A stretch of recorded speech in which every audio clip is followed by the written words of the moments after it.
Assalamualaikum warahmatullahi wabarakatuh. Alhamdulillah wassalatu wassalamu ala Rasulillah Muhammad ibn Abdillah. La haula wa la quwata illa billah, amma ba'du. Bapak para hadirin, ibu para hadirat yang insyaallah dimuliakan oleh Allah Subhanahu wa ta'ala. Puji syukur kita panjatkan kepada Allah. Sampai saat ini Allah masih memberikan kepercayaan penuh kepada kita.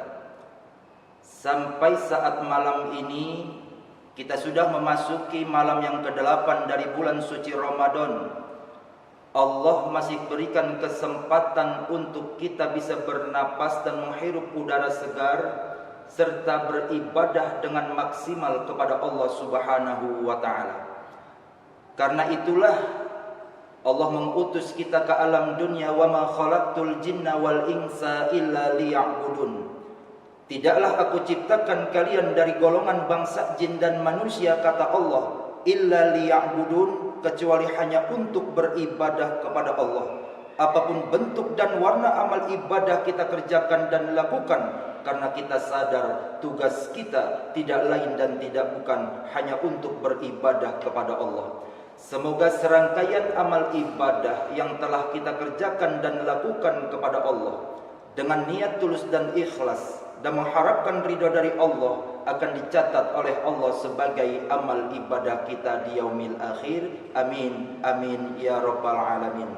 Dan semoga ibadah puasa kita yang sudah masuk ke hari ke-7 di malam yang ke-8 ini, kita yang hadir semuanya adalah orang-orang yang mendapatkan garansi hadis dari baginda Rasulullah sallallahu alaihi wasallam, man shamahu wa qamahu imanan wa ihtisaban ghufira lahu ma taqaddama min dhanbi. Siapa saja di antara umatku, kata baginda Rasul, di siang hari ia berpuasa menahan diri dari lapar dan haus. Bahkan mereka tidak hanya menahan dirinya dari lapar dan haus, mereka jaga matanya, mereka jaga telinganya, mereka jaga lidahnya, mereka jaga tangannya. Dengan kata lain, dijaga seluruh anggota tubuhnya dari hal-hal yang dapat membatalkan pahala puasa. Lalu di malam hari mereka hidupkan Ramadan dengan tarawih, dengan tadarus Al-Quran, dengan qiyamul lail.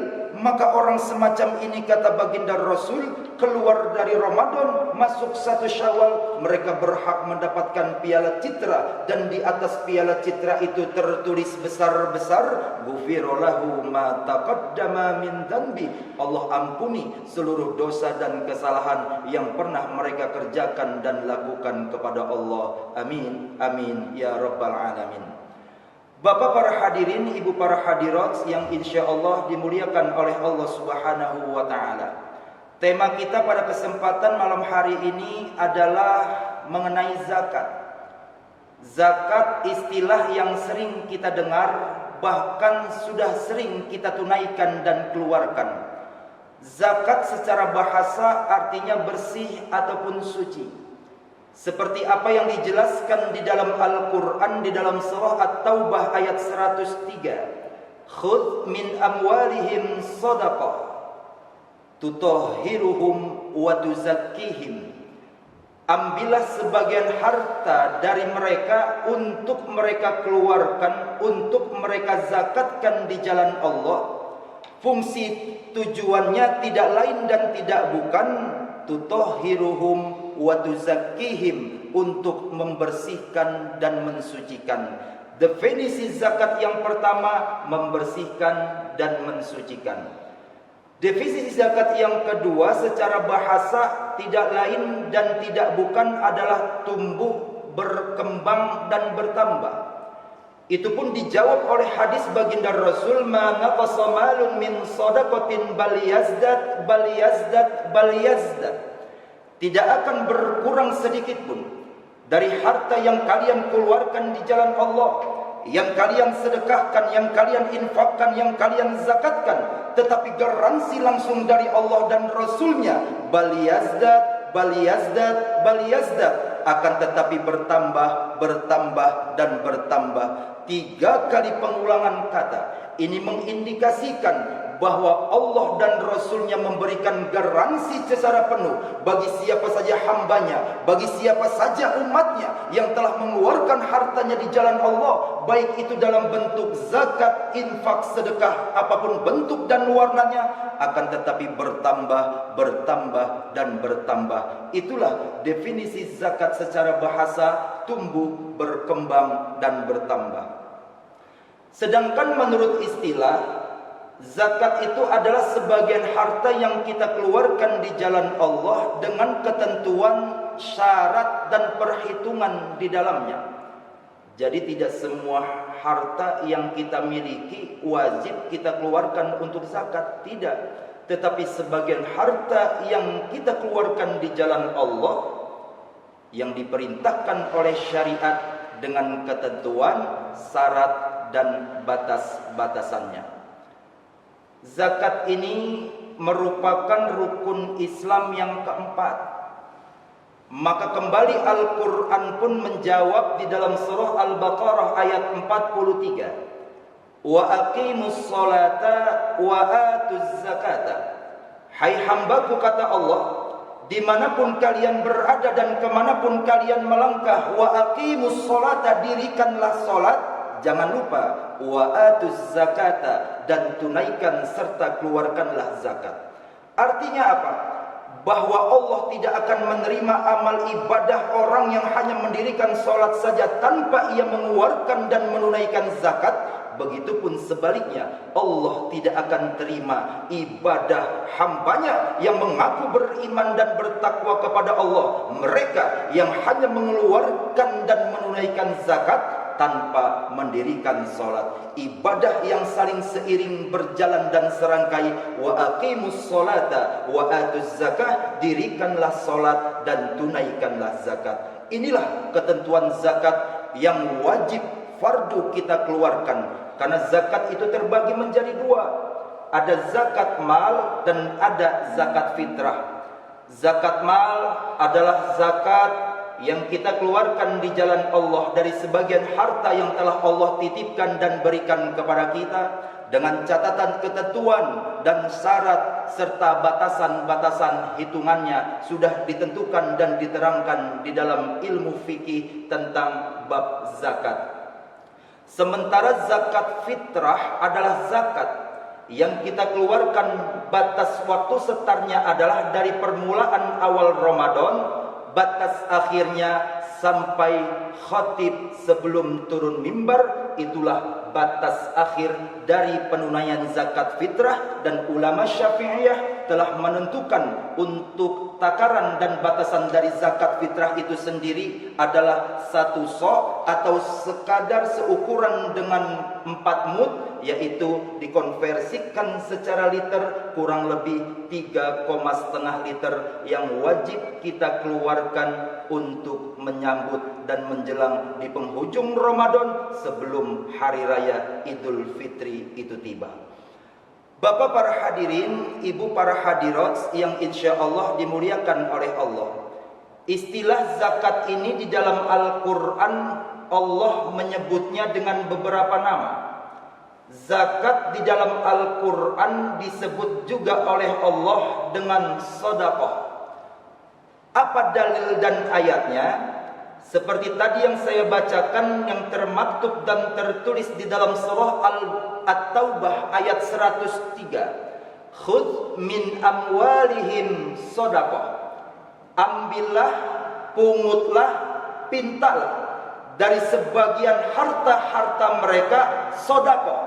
Kata sedekah di sini adalah zakat. Jadi ambillah zakat, pintalah, jemputlah zakat dari sebagian harta-harta mereka agar mereka sanggup dan mengeluarkan zakat. Maka sedekah di sini diartikan sebagai zakat. Bapak para hadirin, ibu para hadirat yang insya Allah dimuliakan oleh Allah, sedekah secara ilmu fikih kullu ma'rufin sedekah. Setiap perkara-perkara yang baik, apapun bentuk dan warnanya adalah sedekah. Jadi sedekah secara definisi umum adalah apapun perbuatan kebaikan yang kita kerjakan di alam dunia disebut dengan sedekah. bahwa zakat adalah sedekah, bahwa infak adalah sedekah. Salat yang kita dirikan 5 kali dalam sehari pun disebut dengan sedekah. Karena apa? Kullu ma'rufin shadaqah. Setiap perkara-perkara amal ibadah yang baik adalah sedekah. Sampai di dalam hadis lain pun baginda Rasul pun menjawab, tabassamuka ila wajhi akhika shadaqah. Senyum yang kau keluarkan, senyum indah yang kau berikan kepada sahabat, kerabat dan selain sebagainya disebut oleh baginda Rasul pun sebagai sedekah. Jadi sedekah itu sekupnya tidak sempit. Tidak hanya harta, intan, emas dan permata yang kita keluarkan di jalan Allah, tetapi apapun bentuk kebaikan secara umum yang kita kerjakan kepada Allah disebut dengan sedekah. Bapak para hadirin, ibu para hadirat yang insya Allah dimuliakan oleh Allah Subhanahu wa ta'ala, ancaman teruntuk mereka orang-orang yang tidak berzakat, berinfak dan bersedekah dijawab di dalam surah Al-Munafiqun ayat 10. Wa anfiqu mimma razaqnakum min qabli ay ya'tiya ahadakumul maut fayaqula rabbi laula akhartani ila ajalin qarib fa asaddaqa wa akum minas solihin. Hai hambaku, kata Allah, dimanapun kalian berada dan kemanapun kalian melangkah, infakkan, sedekahkan, zakatkan, keluarkanlah sebagian harta yang telah aku titipkan dan berikan kepada kalian untuk kalian keluarkan di jalan Allah. Min qabli ayyatiya ahadakumul maut, sebelum ajal kematian datang menjemputmu satu persatu. Kenapa? Teruntuk mereka orang-orang yang kikir, teruntuk mereka orang-orang yang bakhil, teruntuk mereka orang-orang yang pelit, teruntuk mereka orang-orang yang tidak pernah mengeluarkan zakat, yang tidak pernah berinfak, yang tidak pernah bersedekah. Diancam oleh Allah ketika nanti mereka sedang syakaratul maut, mereka akan menjerit sejadi-jadinya di hadapan Allah. Mereka akan merintih, mereka akan menangis. Apa jeritan dan tangisan mereka? Fayaqula rabbi laula akhartani ila ajalin qarib fa asaddaqa wa akum minas solihin. Ya Rabb, seandainya saja kau dapat mengundur ajal kematianku barang sebentar saja, sesaat saja ya Rabb, engkau berikan aku kesempatan untuk bertahan hidup di alam dunia.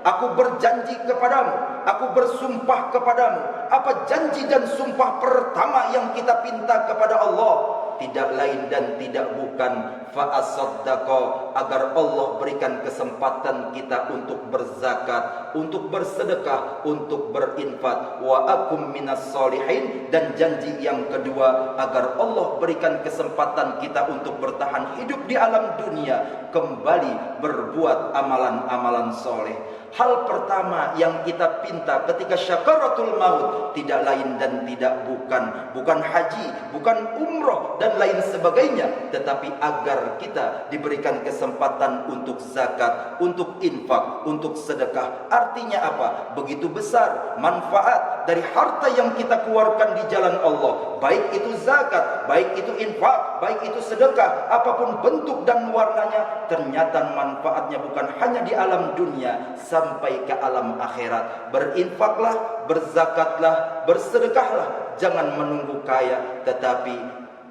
bersedekahlah, maka dijamin oleh Allah kau akan menjadi kaya. Itulah kata-kata indah yang Allah dan Rasulnya berikan kepada kita, bahwa untuk bersedekah, untuk berzakat, untuk berinfak, untuk bisa berbagi antar sesama, jangan tunggu kita sampai mempunyai harta, intan, emas dan permata, tetapi semampu apa yang kita punya di alam dunia, keluarkan di jalan Allah, maka dijamin oleh Allah dan Rasulnya, Allah akan berikan kecukupan, Allah akan kayakan dia, kaya dia di alam dunia, kaya dia sampai ke alam akhirat. Bapak para hadirin, ibu para hadirat yang insya Allah dimuliakan oleh Allah Subhanahu wa ta'ala, Itulah materi sekilas paparan mengenai definisi dan pembahasan zakat itu sendiri. Insya Allah bahwa Ramadan telah melatih kita bagaimana tidak enaknya menahan diri dari lapar dan haus. Besar harapan di siang hari tenggorokan ini kering mencekik kehausan, perut ini pun lapar keroncongan, agar Allah mendidik dan melatih kita. Tuh bagaimana tidak enaknya menahan diri dari lapar dan haus, agar rasa empati dan kepedulian sosial itu pun tumbuh di diri kita masing-masing. Bagaimana nasib fakir miskin, anak-anak yatim yang putus sekolah, orang-orang yang di PHK yang tidak memiliki penghasilan, yang hidupnya di bawah garis kemiskinan, yang anaknya banyak, hidupnya dikontrakan, lalu di tahun ini diputus kerjakan karena virus wabah corona. Allah latih kita, Allah didik kita bagaimana tidak enaknya menahan diri dari lapar dan haus. Kesempatan Ramadan ini jadikan bulan untuk berbagi, bulan untuk menolong dan membantu antar sesama. Ma naqasa malun min shadaqatin bal yazdad bal yazdad bal yazdad. Tidak akan berkurang sedikit pun dari harta yang kita keluarkan di jalan Allah. Yakin bal yazdad bal yazdad bal yazdad, akan tetapi ditambah dan ditambah. Semoga Kultum pada kesempatan malam hari ini sanggup dan mampu memberikan manfaat kepada para jamaah. Mohon maaf atas segala kekurangan. Wallahul muwafiq ila aqwamit thoriq. Wassalamualaikum warahmatullahi wabarakatuh.